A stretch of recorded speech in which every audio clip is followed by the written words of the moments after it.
성부와 성자와 성령의 이름으로 아멘. 예수님과 어머니 하나 되신 성심을 통해 신성하신 하나님 아버지의 피약과 의지와 뜻의 나라에서 이 기도를 봉헌드립니다. 오늘도 이 사순시기를 맞이하여 아버지와 예수님과 어머니께서 지금도 끊임없이 당하시는 모욕과 치욕과 그 역겨움, 인간의 뜻이 저지르는 그 모든 죄악을 저희 사명이 아버지 뜻 안에서 희생과 고행과 극기로 그 쓴물을 조금 덜어드리기를 갈망하여 저희들이 오늘 행한 모든 그 희생의 예물을 봉헌드립니다. 아버지 예수님과 어머니 부디 한없이 부족하오나 너그러이 받아주시옵소서. 그리하여 조금이나마 고통을 덜어드린다면 그것이 저희의 큰 기쁨입니다. 또한 저희 사명과 하나 되어 협력하고 도와주고 계시는 영혼의 영과 협력자들이 오늘도 각자의 위치에서 행했던 많은 희생과 사랑의 행위, 아버지와 예수님과 어머니의 고통을 덜어드리고자 하는 고행 극기 등을 하나 되신 성심을 통해 아버지 뜻에 아름다운 예물로 모두 봉헌드리오니 아버지 부디 너그러이 받아주시어 위로받으시옵소서. 저희가 바라고 원하는 것은 아버지의 뜻 신적인 질서, 예수님과 성모님의 정신과 가르침과 모범만이 이 세상에 모두가 따라야 될 절대적 우선순위의 가치로 우뚝 서는 것이 그것이 저희의 갈망이고 염원입니다. 아버지, 이제 이 역겨운 수천 년 동안 지배해왔던 인간의 뜻을 이 지구상에서 모조리 말끔히 싹 다 치워주시고 패망케 멸망케 해주시옵소서. 그리고 아버지의 뜻이 어서 오시어 아버지를 사랑하는 그 자녀들 가운데에서 다스리시고 통치하시며 지배하시고 완전히 차지하시옵소서. 이 모든 기도 우리 주 예수 그리스도의 이름으로 기도드리나이다. 아멘. 성부와 성자와 성령의 이름으로 아멘. 안녕하십니까. 하나님의 뜻 선교 피아소녀입니다. 오늘은 이제 출애굽기 28장에 대한 내용을 학습할 차례입니다. 본문을 읽고 오늘 28장을 통해서 우리가 배워야 될 진리의 나라의 원리는 어떤 것인지 함께 먼저 본문을 읽도록 하겠습니다. 출애굽기 28장 제복에 관한 규정, 에봇, 가슴바지, 금 성직패, 사제복. 제복에 관한 규정. 너는 이스라엘 백성 가운데서 너의 형 아론과 그의 아들들 곧 나답, 아비후, 엘르아잘, 이다마를 불러내어 나를 섬길 사제로 삼아라. 아론이 입을 거룩한 옷을 영광스럽고도 아름답게 지어라. 내가 슬기로운 생각으로 가득 채운 재간 있는 사람들을 모두 불러다가 사제로서 나를 섬길 성직자 아론의 옷을 지으라고 하여라. 그들을 시켜 지을 옷은 가슴바지, 에봇, 도포, 자수속옷, 사모, 제복띠 등이다. 그들로 하여금 이렇게 너의 형 아론과 그의 아들들이 입을 거룩한 옷을 지어 나를 섬길 사제 일을 맡게 하여라. 금실과 자줏빛 털실과 붉은빛 털실과 진홍빛 털실과 고운 모시실로 짠 천으로 만들어야 한다. 에봇. 에봇은 금실과 자줏빛 털실, 붉은빛 털실, 진홍빛 털실, 가늘게 꼰 모시실로 무늬를 놓아가며 짠 감으로 지어야 한다. 에봇에 멜빵을 2개 만들어 붙이는데 그 양쪽 끝에 달아라. 에봇을 잡아맬 관대는 한 솜씨로 에봇과 같은 감인 금실과 자줏빛 털실과 붉은빛 털실, 진홍빛 털실, 가늘게 꼰 모시실로 짠 천으로 만들어 에봇에다 한 대 붙여라. 너는 홍옥수 2개를 구해서 이스라엘 아들들의 이름을 새겨라. 나이 순에 따라 6 이름을 한 보석에 새기고 나머지 6 이름은 다른 보석에 새겨라.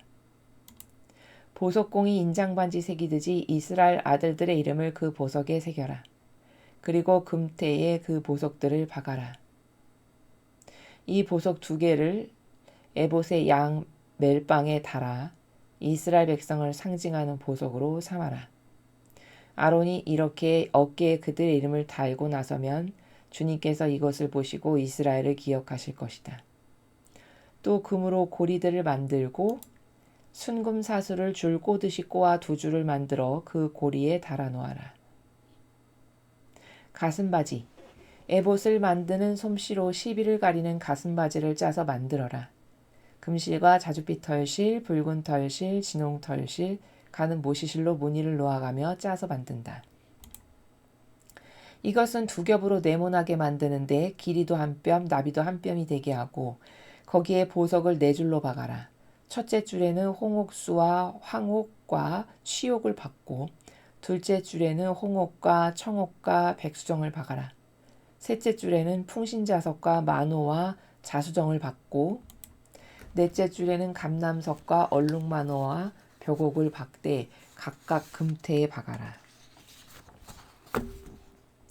이스라엘의 아들이 12이니 이 보석들도 그 이름 수대로 하고 보석 하나하나에 12지파의 이름을 인장반지를 새기듯이 새겨 넣어라. 가슴바지를 메어달 사슬들은 순금줄로 꼬아 만들고 금고리 2개를 만들어 가슴바지 양쪽 끝에 달아라. 가슴바지 양쪽에 단 2 고리에 금줄 2개를 걸어 매어라. 이 2 금줄에 다른 쪽 2 끝은 2 고리에 걸어 매달아 에봇 멜빵 앞쪽으로 늘어지게 하여라. 그리고 금고리 2개를 에봇과 겹쳐지게 만들어 가슴바지 양쪽 안깃에 달아라. 금고리 2개를 또 만들어 에봇 양쪽 멜빵 앞자락 가장자리에 가까운 에봇 관대 조금 위에 달아라. 그리고 자줏빛 털실로 꼰 줄을 가슴바지의 고리와 에봇의 고리에 꿰고는 가슴바지를 에봇 관대 조금 위에 잡아 매어 가슴바지가 에봇에서 떨어지지 않게 하여라. 아론이 성소에 들어갈 때 시비를 가리는 가슴바지에 붙인 이스라엘 아들들의 이름을 가슴에 달고 들어가게 하여라. 그리하면 주님께서 이것을 보시고 이스라엘을 기억하실 것이다. 시비를 가리는 이 가슴바지 속에는 우림과 둠밈을 넣어두어라. 아론이 주님 앞에 들어갈 때 이것을 가슴에 붙이고 들어가게 하여라. 아론은 주님 앞에서 이스라엘 백성의 시비를 가릴 때 언제나 이것을 가슴에 붙이고 있어야 한다. 에봇에 딸린 도포는 자줏빛 옷감으로 하여라.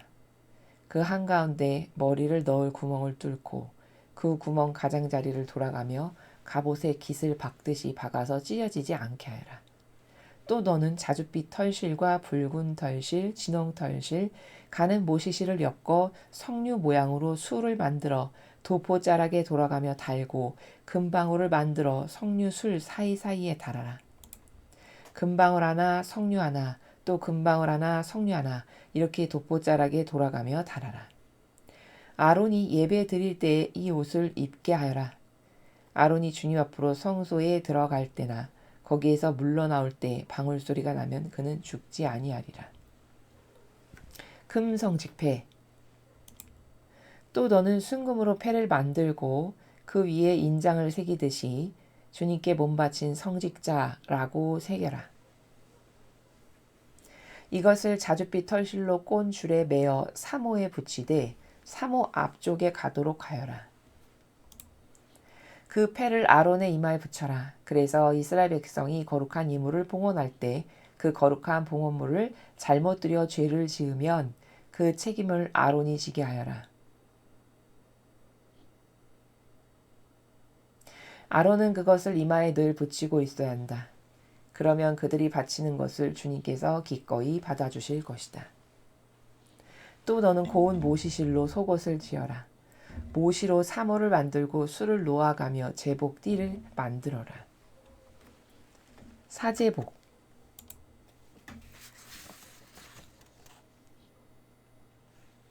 너는 아론의 아들들이 입을 속옷을 만들어라. 그들이 띠도 만들고 그들이 쓸 두건도 만들어 영광스럽고도 아름답게 차려입도록 하여라.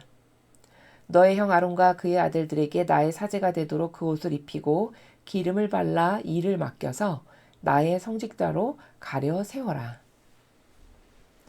또 그들의 맨살이 가려지도록 허리에서 2 넓적다리까지 닿는 모시 잠방이를 만들어라.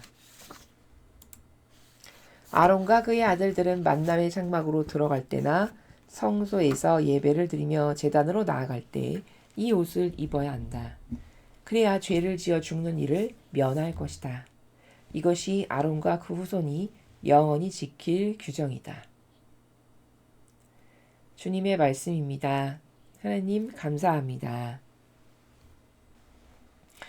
예, 오늘 그 28장은 이제 지난 시간 26장, 27장까지는 이제 성막을 어떻게 만들어라. 그 안에 기물들은 몇 센치, 몇 척짜리로 뭐 무슨 모양으로 어떻게 조각을 해가지고 어느 위치에다 놓고 이런 식으로 아주 상세하게 이제 성막 그 성소를 이제 건설해가지고 아버지께서 그곳에 오셔서 이 백성들 가운데서 살아가실 수 있는 그런 거룩한 곳을 만들어라 해서 이제 그 모세가 그것에 따라서 만들어가는 이제 그런 것을 보았죠.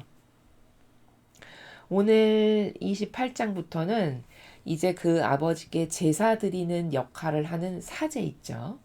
그 사제복이 어떠해야 하는가에 대해서 아주 자세하게 말씀을 하십니다.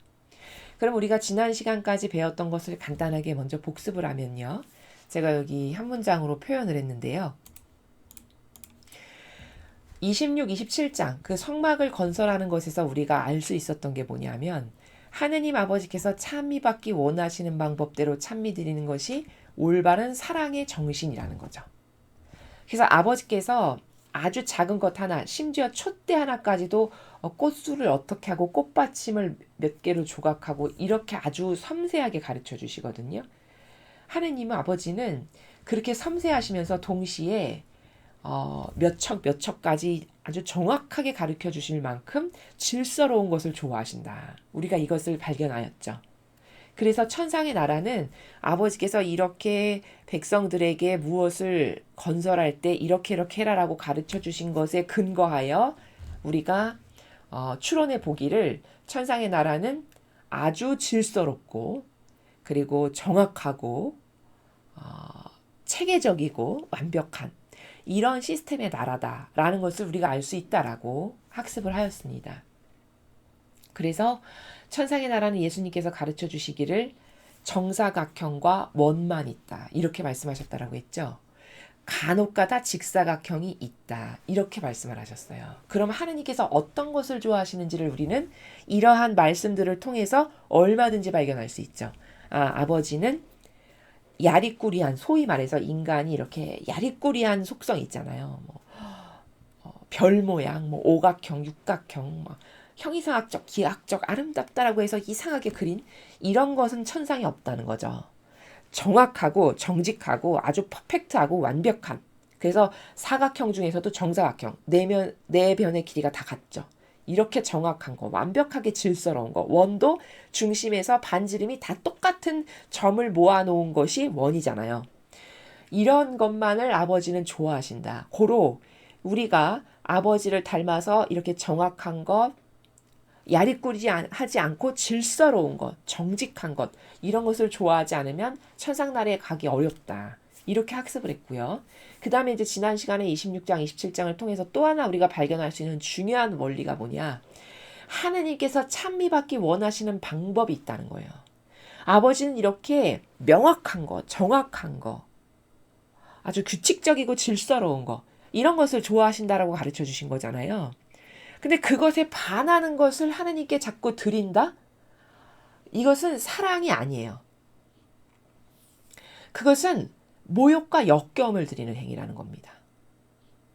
인간도 하다못해 자식이 부모님을 올바르게 사랑한다면 부모님께서 무엇을 좋아하실까를 고민하고 평상시에 관심이 있게 봐서 어떤 기념일이 되고 생신이 된다. 그러면 우리 엄마 아빠는 이러이러한 것을 좋아하셨어. 평상시에 이런 걸 원하셨어. 해서 그 사랑받기 원하시는 것 가운데서 고르죠. 이게 올바로 된 자녀지 않습니까? 세상도. 그래서 좋아하실 법한 거, 평소에 마음에 들어 하셨던 거, 원하셨던 거 이런 것을 기억했다가 그것을 아주 정성스럽게 내가 돈을 아껴서 그걸 마련해가지고 포장도 예쁘게 해서 이렇게 해서 정성스럽게 선물을 드리죠. 이게 사랑의 표현의 행위고 이게 올바른 사랑의 나라라는 거예요. 하다못해 인간도 그렇게 하지 않습니까? 그럼 하느님께 드릴 때는 그 정성의 수백 배, 수천 배를 더 정성스럽게, 더 가지런하게, 어떻게 하면 더 아름답게 해서 아버지께서 만족하실까?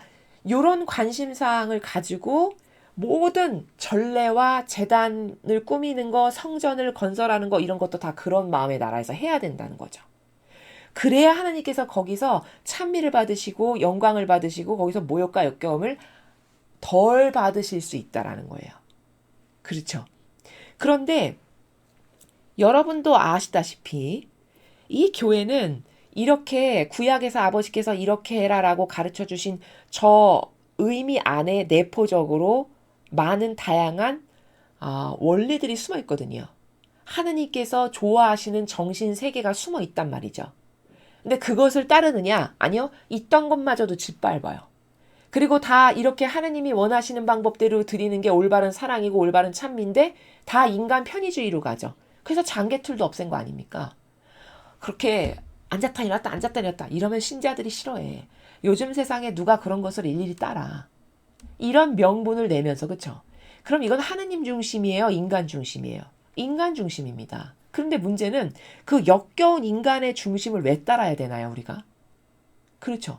아니, 인간의 뜻이라는 건 온통 역겨움과 저급함과 저질스러움과, 그쵸? 왜냐면 하와라고 하는 그 여인이 자기를 위해서 죄악을 저지른 그 속성을 우리가 깨닫지를 못해서 그렇지 내면에 있는 거거든요. 왜? 그 후손이니까.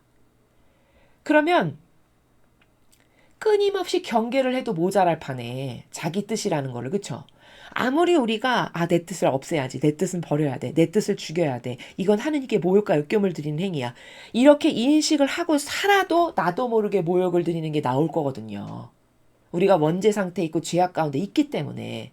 그럼 그것을 늘 의식하고 살아도 부족한 마당에 아예 이것을 배제하고 인간 편의주의로 가고 인간 중심을 만든다? 그럼 이건 얼마나 큰 모욕을 드리는 걸까요? 그렇죠. 근데 이 모욕드리는 행위에 대해서 인간은 별로 그렇게 큰 경각심이나 두려워하는 마음이 없어요. 근데 우리가 부모님과 자식 간의 관계도요. 어떤 케이스는 부모님이 굉장히 섭섭해 하실 만한 일을 자녀가 해요. 근데 그 자녀는 알고 하는 경우도 있지만 모르고 하는 경우도 있거든요.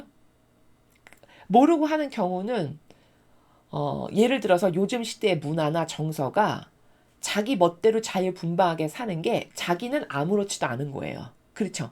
자녀된 입장에서는 그게 그냥 익숙한 거거든요. 세상의 문화와 흐름과 학교에서 가르치는 거나 나 주변에 살아가는 아이들도 다 그렇고 이런 것에 계속 젖어들고 그 안에서 함께 살아가죠. 그럼 그 영향을 받을까요? 안 받을까요? 당연히 받게 돼 있어요, 인간은. 환경에 지배를 받는 어떤 그 속성을 가지고 있기 때문에. 그러니까 본인이 무질서해도 하나도 이상하지가 않아요. 근데 어떤 무질서는 부모님께 굉장히 섭섭함과 서운함과 어떤 경우에는 화가 나게끔까지 할 수 있는 이런 불효를 저지르는 경우가 얼마든지 있을 수 있거든요. 그렇죠. 무슨 나라인지 여러분 이해가 되시죠? 그러면 이렇게 부족한 인간도 부모가 됐는데 자녀가 어떤 것을 막 간과하고 무시하고 접어버리고 행동한다. 그럼 그것에 괘씸함을 느낄 때가 있단 말이죠. 제가 나를 저 정도로 무시하는구나. 제가 나를 저 정도로 존중을 안 하는구나. 이런 걸 얼마든지 느낄 수 있습니다. 그럼 그런 게 괘씸하게 느껴지는 거거든요. 그럼 하느님은 어떠실까요? 죄악으로 가득한 인간도 어떤 케이스에서는 나를 무시한다, 제가 깔본다, 나를 존중 안 한다라는 사실 때문에 굉장히 화가 날 때가 있다라면 이렇게 퍼펙트하고 온전하고 완벽한 걸 좋아하시는데 하느님 아버지께서는 마음마저도 진정성이 없다. 그러면 얼마나 많은 모욕을 받으실까를 생각할 수 있어야 된다는 겁니다. 나라가 좀 펼쳐지시나요? 보통의 인간은 하나님께 자기가 모욕을 드리고 있어도 그렇게 큰 모욕이라고 느끼지를 못해요. 그리고 그게 뭐 그렇게 대단히 뭐 그게 그렇게까지 화낼 일이야? 뭐 그게 그렇게까지 노여워할 일이지? 이렇게 생각을 하고 간과하기가 십상이라는 거죠. 근데 그것은 왜 그런가를 제가 지금 말씀드리는 거예요. 죄악의 인간은 물들기가 아예 진리가 아닌 것에 노출되어 지금 살아가고 있죠. 그러니까 하루에도 수십 가지, 수백 가지가 나에게 영향력을 끼치는 환경 가운데 나는 노출돼서 살아가고 있지만 본인이 그걸 아냐. 그것에 대한 위험성이나 경각심이 없다라는 거예요. 그렇죠. 그러면 그 상태에서 노출되어 살아가는 죄인인 내가 하느님께 뭐를 드리거나 하느님께 다가갈 때 모욕을 드리기가 십상인 경우가 거의 다라는 겁니다. 납득이 되시죠? 그러면은 그렇게 내가 죄악의 인간이어서 영향을 받는 게 많아가지고 무질서하고 내 멋대로 사고하고 판단하고 행동하고 말하고 이런 수준이잖아요. 그러면 그런 수준인 내가 마음 안에 하느님을 정말 진정으로 사랑하는 진정성마저도 없다. 그러면 내가 뱉는 거, 손으로 뭐 행동하는 거, 발걸음 하나 걷는 것마다 다 모욕이 될 수 있어요.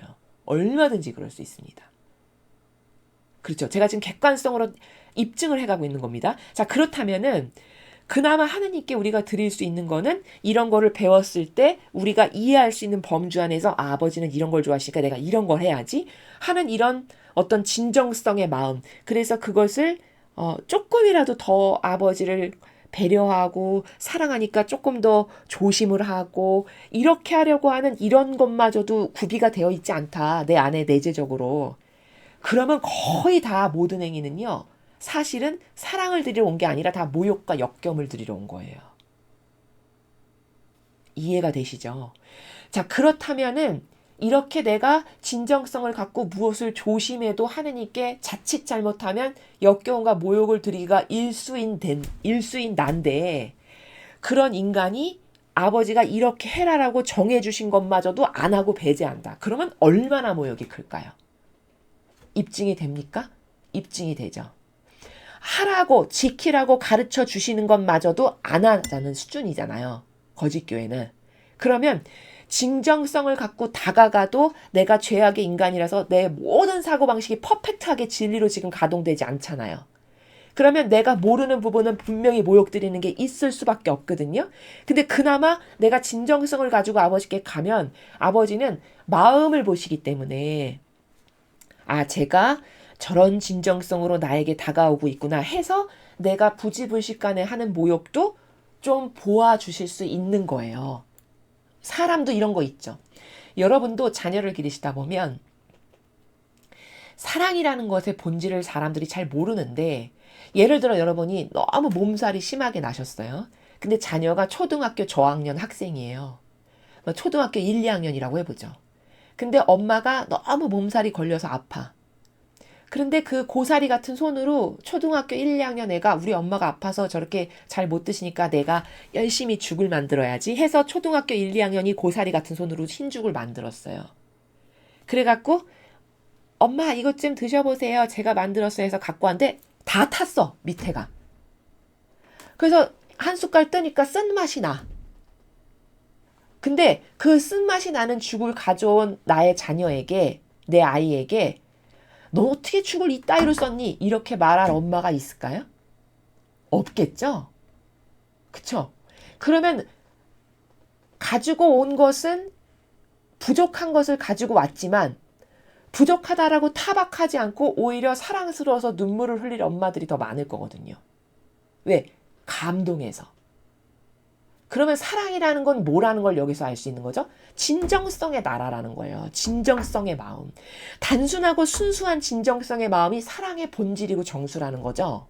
그것을 인간 세상사에서도 지금 제가 설명한 것을 통해서 여러분 납득이 되시죠? 오히려 그 고사리 같은 손으로 1학년, 2학년짜리 아이가 죽을 쏘았는데 탔으면 엄마가 그걸 한 숟갈 뜨면서 눈물을 흘릴 거라는 거예요. 왜? 얘가 나를 위해서 이런 거 한 번도 안 해봤는데 어떻게 자기가 찾아가지고 이걸 하기 위한 순전히 그 모든 건 다 사랑의 마음 때문에 한 거잖아요. 거기 그 진정성이 물씬 묻어나잖아요. 그럼 그 진정성에 감동하고 탐복해서 우는 거거든요. 맞죠? 그럼 사랑이라는 건 뭐라는 게 여기서 정답이 드러나는 거예요? 진정성의 마음이라는 거예요. 고로 우리가 이렇게 죄악으로 뒤덮인 인간이지만 하느님을 진심으로 진정성의 나라에서 사랑하죠? 그러면 부족한 다른 것들도 아버지는 그 부족함을 마치 그 초등학교 아이가 죽 쏘았지만 엄마가 그걸 타박하지 않고 탄죽을 가져왔지만 울듯이 다 그렇게 묻어갈 수 있고 보아 넘겨줄 수 있다라는 거예요. 이게 사랑의 나라예요. 그렇죠?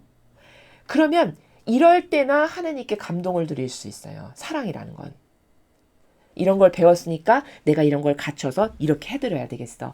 그래서 조금이라도 아버지가 더 좋아하시는 거, 요런 거, 아버지는 이런 거 좋아하신댔어. 그러니까 요렇게 마련해가지고 내가 정성스럽게 포장을 해서 막 다리미로 데려서 돈도 막 봉헌을 할 때 이렇게 하고, 이런 게 다 뭐예요?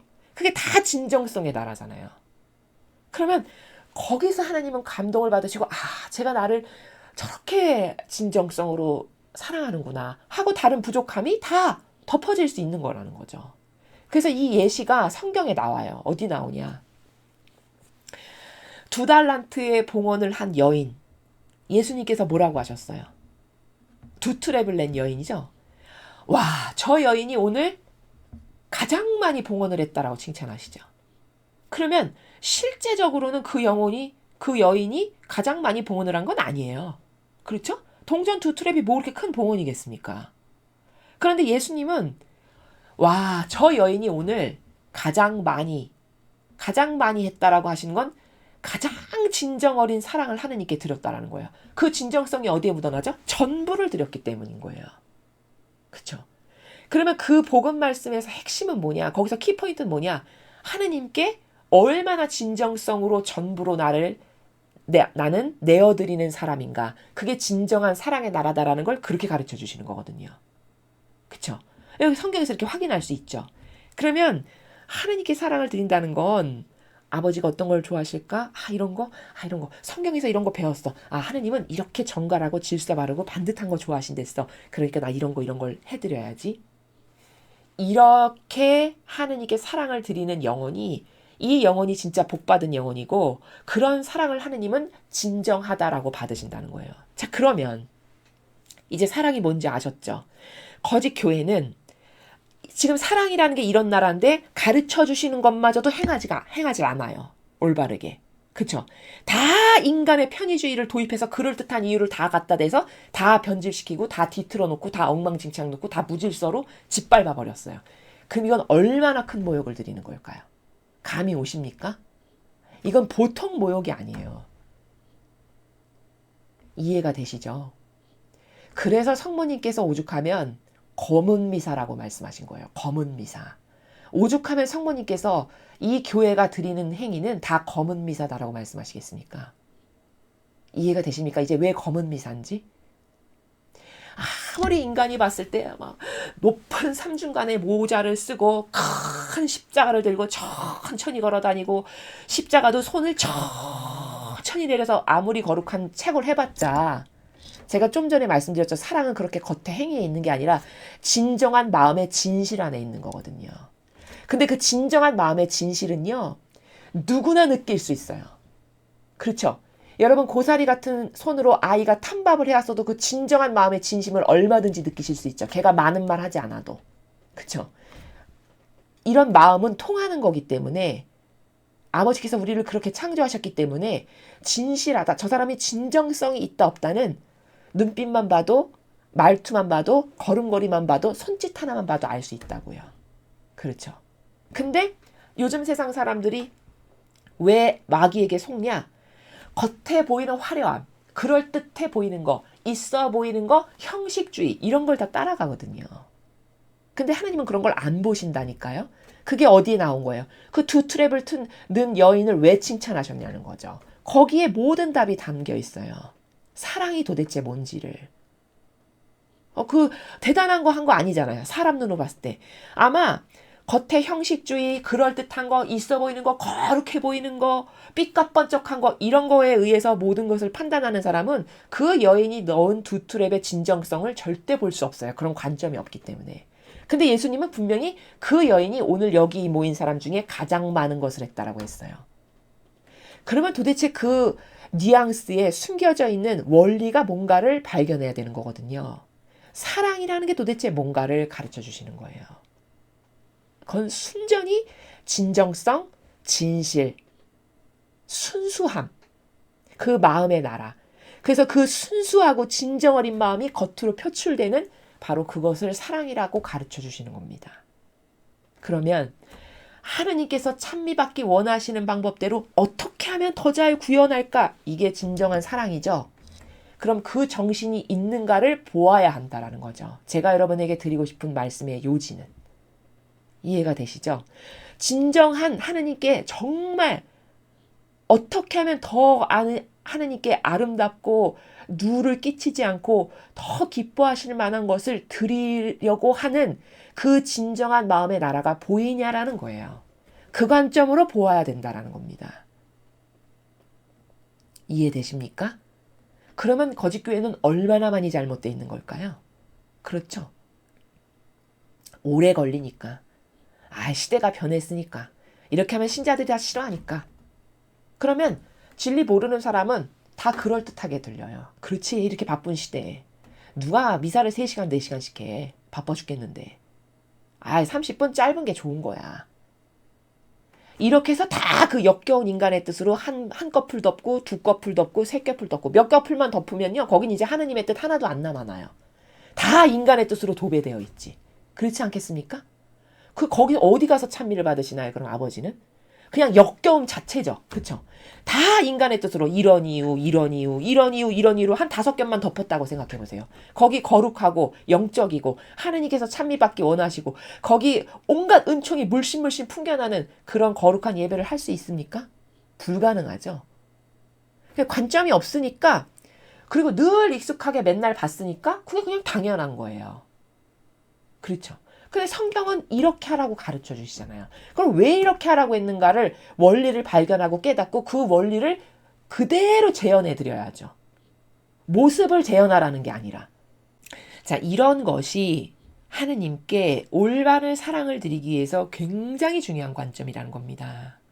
이런 게 관점화로 내부에 장착되어 있지 않죠. 그럼 한평생 피상적인 것에 쩔어서 살다가 허무하게 죽을 수밖에 없는 게 우리의 안타까운 현실이라는 겁니다. 이해가 되셨습니까? 자, 그러면 오늘 28장의 내용은 이제 그 제사를 지내는 사제들 있죠. 그 사제들의 복장에 대해서 말씀을 하세요. 아버지께서. 그러니까 함부로 입으면 안 되는 거죠. 아버지 앞에 나아갈 때. 근데 제가 이제 이거 본문을 다 읽었는데 여러분이 여기서 어떤 것을 발견하셨는지 모르겠어요.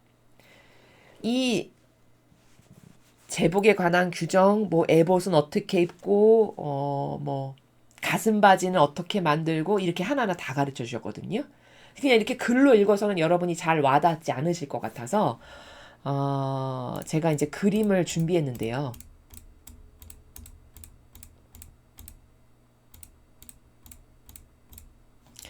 자, 이제부터 그림을 보고 하나하나 오늘 본문의 내용을 설명을 하겠습니다. 오늘 이 본문의 내용을 한 문장으로 축약하면은 뭐를 발견할 수 있는 거냐면요. 어떤 원리 있는 거냐면요. 이 제사를 지내는 사제직, 그 제복의 기본 정신이 있겠죠. 아버지께서 이렇게 입어라, 이렇게 입어라 하셨을 때는 그 기본 정신이 뭐냐? 왕처럼 입으면 안 된다는 거예요. 이해되십니까? 즉, 제사를 지내는 사제는 하느님의 충직한 도구고 종의 직분이에요. 그렇죠? 그러면 도구요 종의 직분에 걸맞게 입어야 되는 겁니다. 맞죠? 고로 왕처럼 입으면 안 되는데 지금 거짓 교회는요, 다 왕처럼 입는 걸로 다 변질됐어요. 자, 제가 그것도 왜 그런지 하나하나 다 상세하게 설명을 하겠습니다. 먼저 오늘 아버지께서 앞에서 제복에 관한 규정, 에봇, 가슴바지 이런 것을 다 설명하셨는데 그것을 착장하면 이 모습이 돼요. 이렇게 되는 거예요. 근데 지금 이 사람은 사제 중에서도 대제사장이에요. 대제사장. 일반 제사장이 있고 대제사장이 있었어요. 그래서 대제사장의 예복을 먼저 우리가 보고 있는 건데요. 머리에 쓴 이 모자같이 생긴 거, 이걸 관이라고 해요. 그 다음에 이 모자 앞에 여기 이마에 노란색으로 요거 보이세요? 금패. 그래서 이 금패 아까 이렇게 색이라고 말씀하셨죠? 나는 여기 본문에 보면은 주님께 몸 바친 성직자라고 여기 색이라고 되어 있었어요. 그걸 새겨서 이 모자 앞에 이렇게 금패로 다는 거예요. 이해가 되시죠? 그 다음에 이제 여기 보면은 가장 안쪽에 하얗게 보이는 옷이 속옷인데 그것을 먼저 입고 그 다음에 그 위에 겉옷, 여긴 지금 파란색으로 표현이 돼 있죠? 겉옷을 입고요. 그리고 그 겉옷의 밑에는 이렇게 금방울하고 석류를 번갈아 가면서 아까 달아라 이렇게 말씀하셨거든요. 그게 이렇게 술처럼 여기 지금 하단부에 달려있는 게 보이시죠?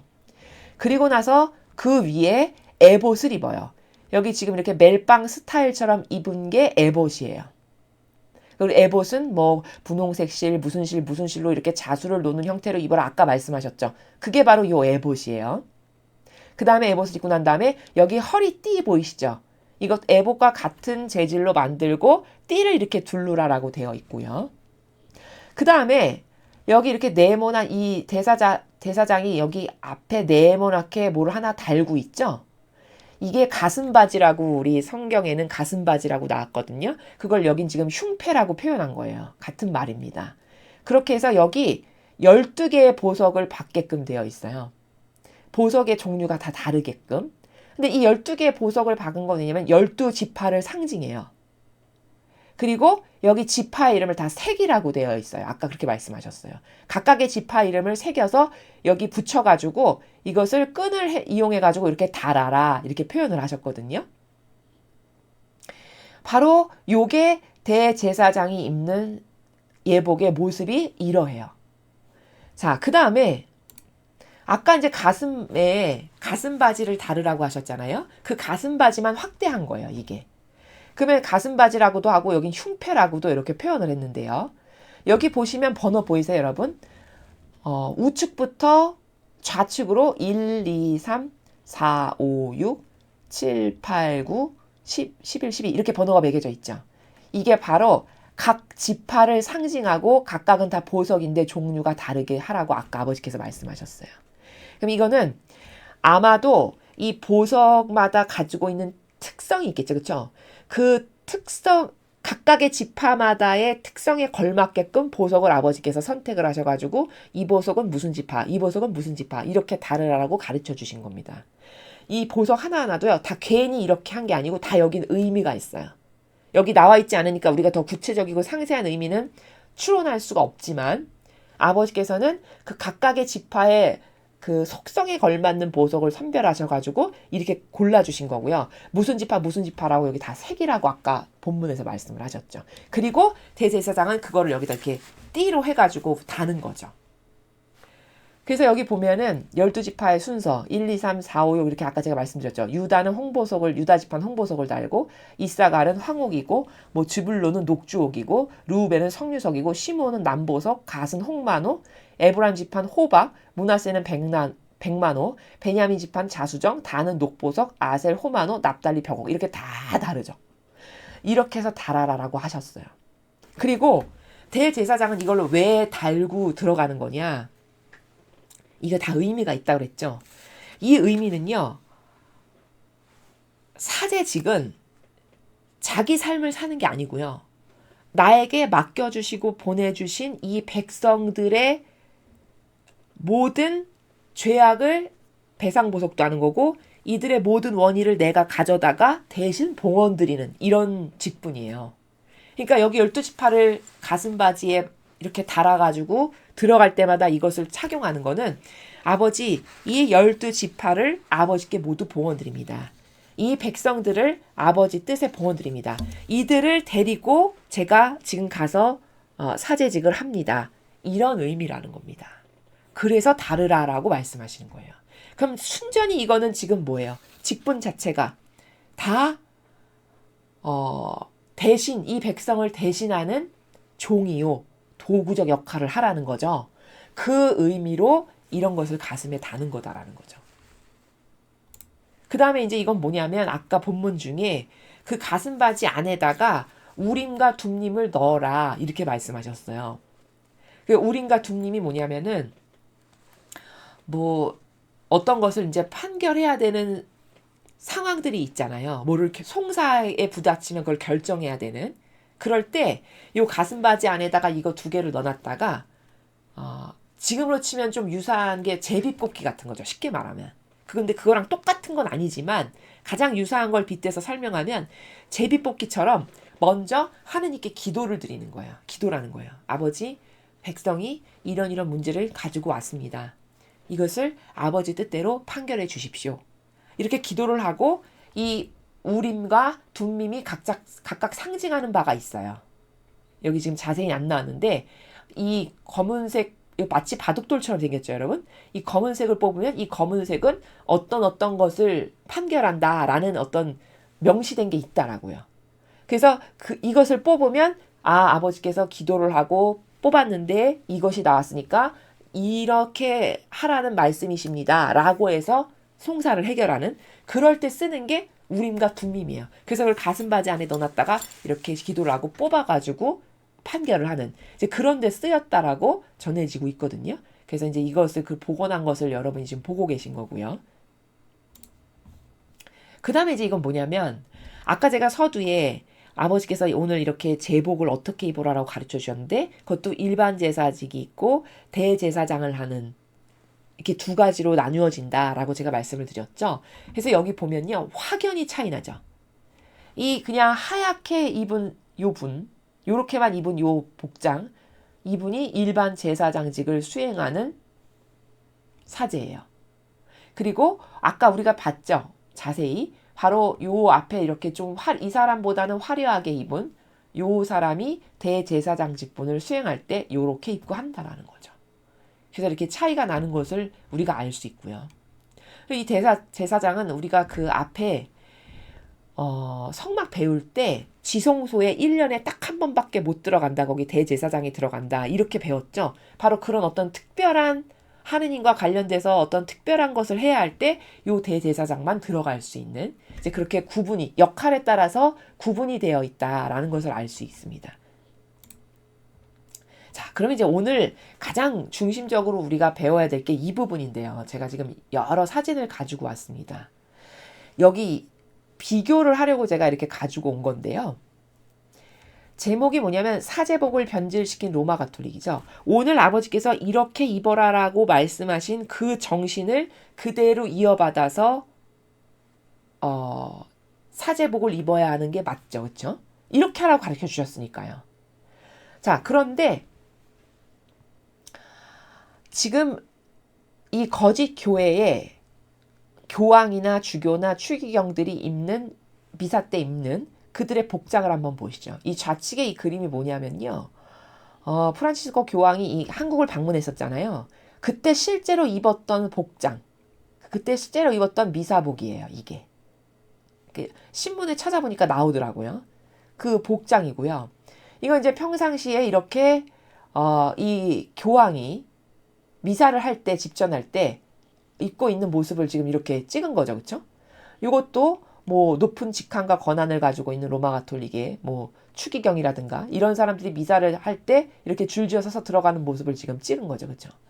자, 그리고 여기 지금 하부에 있는 그림들은 어떤 거냐면 이 세 개의 그림이 뭐냐면요, 여러분.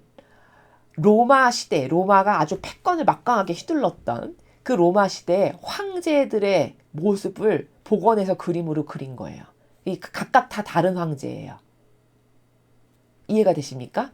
이게 황제 복장이었거든요. 이 황제복의 특징이 뭐냐면 여러분 잘 보세요. 굉장히 폭이 넓어요. 그렇죠? 그리고 망토같이 되어 있어요. 이렇게 황제복의 특징이. 폭이 넓고 망토같이 되어 있죠. 그리고 이 오른쪽에 이 사진은 뭐냐면요. 그 쿼바디스라는 영화 보신 분들이 계실지 모르겠습니다. 그 좀 옛날 영화죠. 오래된 영화인데 쿼바디스에 보면 네로 우리가 폭군으로 잘 알고 있는 그 네로 황제가 거기 영화에 등장하는데 네로를 묘사한 부분을 캡처된 거예요. 지금. 요게 네로 황제예요. 그럼 지금 이 사람도 그 복원해서 영화에서 지금 입은 걸 보면 이렇게 망토같이 둘르고 다 이렇게 폭이 넓은 그쵸? 다 폭이 넓고 큰 이런 스타일의 옷을 로마 황제들이 입은 것을 볼 수 있죠. 그렇죠? 자, 그런데 이 복장과 지금 오늘 우리가 배운 오른쪽에 이 복장을 한번 비교해 보세요. 원래 하나님께서 제사를 지낼 때 이렇게 입어라라고 말씀하신 복장은 우측에 이 복장이거든요. 그렇죠? 그럼 이 복장의 특징이 뭐냐면 여기 왕 같은 게 있나요? 여기 이들이 지금 황제잖아요. 이 황제복을 잘 보세요. 이렇게 황제복 같은 어떤 정신이 담겨 있나요, 여기? 이거는요, 누가 봐도 시종의 복장이에요, 시종. 이건 그냥 대제사장이니까 차별을 하기 위해서 하는 일이 다르니까요. 또 하느님의 영광을 드러내야 되는 것도 있죠. 그쵸? 아까 나의 영광을 드러내기 위해서 이렇게 입어라. 겉에 에봇을 그렇게 그래서 뭐 여러 가지 색깔의 술을 놓는 거거든요. 그런 차이가 있는 거지. 특히 여기 일반 제사장의 복장을 보세요. 여기 어디 왕다운 모양새가 여기 풍겨지나요? 누가 봐도 시종이죠. 그쵸? 이 복장의 특징은 하느님께 백성을 대신해서 바쳐드리는 시종, 도구적 역할을 하는 복장임을 알 수 있다라는 거예요. 이 복장이 가지고 있는 의미가 그렇다라는 거죠. 자, 그런데 그런 반면에 여기 로마 황제들이 입었던 옷이나 현재 로마 가톨릭이 미사 때 입는 옷을 한번 보세요. 비슷하지 않습니까? 이렇게 다 통이 넓고 크죠? 여기 다 통이 넓고 크고 망토를 겉에 두르고 있고 여기 지금 망토 두르고 있네요. 겉에. 보이십니까? 여기 다 왕관 쓰고 있고 여기 왕관 비슷한 삼중간의 모자를 쓰고 있네요. 이렇게 높은. 그쵸? 그러면 이 복장이 여러분 보시기에는 현재 로마 가톨릭의 미사 때 입는 이 복장이 이것과 비슷하다라고 하실 수 있겠어요? 아니면 이 로마 제국의 황제 복장하고 더 비슷하다라고 하시겠어요? 객관화를 해보십시오. 여기 보시면. 어디랑 더 비슷합니까? 누가 봐도 이 로마 황제의 복장하고 비슷한 거예요. 이 정신은 아예 없어요. 여기서 찾아볼 수 없어요. 이게 왕 같은 옷이지 이게 어디 시종 같은 옷입니까? 예? 여기서 시종 같고 주님의 도구적 역할만은 하는 저는 아무것도 아닌 종입니다. 여기서 그런 정신이 느껴지세요? 이 복장에서? 전혀 그렇지 않죠. 여기 하단부는 보세요. 이게 누가 봐도 종이죠. 여기 일반 사제의 옷을 보십시오. 그렇지 않습니까? 여기도 마찬가지고요. 근데 이 정신은 하나도 남아있지 않고요. 다 로마 제국의 황제 복장이랑 오히려 더 비슷해요. 이해되시죠? 잘 보시기 바랍니다. 다 변질된 거라는 걸 알 수 있다는 거예요. 이게 왜 그러냐? 이스라엘이 망하기 직전에 그 시대의 패권 국가가 로마였어요. 그렇죠? 로마가 막 그 근방을 다 다스리고 통치하던 아주 막강한 군사 권력을 휘두르면서 그랬던 시대였습니다. 그렇죠? 그래서 로마에 의해서 이스라엘도 망했잖아요. 우리가 다니엘서에서 배워서 아시죠? 그러면서 로마가 다 주변국을 멸망시키고 다 잡아먹어가지고 점령해 가던 시절에 이스라엘도 그때 망했어요. 근데 이 로마가 다신주의를 모시던 다신주의 여러 가지 신을 모시던 국가였는데 다른 모든 그 로마에 편입된 다른 민족은 로마 말을 잘 들었어요. 왜냐하면 아주 그 강력한 군사력으로 통치를 하니까 무서워서라도 말을 잘 들었는데 이 이스라엘 백성만큼은 통치하기가 너무 어려운 거예요. 왜냐하면 유일신 사상 때문에 그들이 우리는 하느님 아니면 절대 타협 안 합니다. 절대 다른 신을 모실 수 없어요. 이런 정신이 이스라엘 백성에게 있었거든요. 그러니까 그 유일신 사상 때문에 이렇게 흡수시켜가지고 하나로 묶어서 가기에는 애로사항이 많았겠죠. 그렇죠? 그래서 로마 황제가 그리스도교를 국교로 선포한 거는 다 이유가 그가 회심해가지고 난 하느님을 믿어야지. 하느님을 만났어. 이렇게 해서 국교로 선포한 게 절대 아니고요. 통치를 하다 보니까 너무 골치가 아픈 거예요. 이 이스라엘 백성만 유난을 떠는 거죠.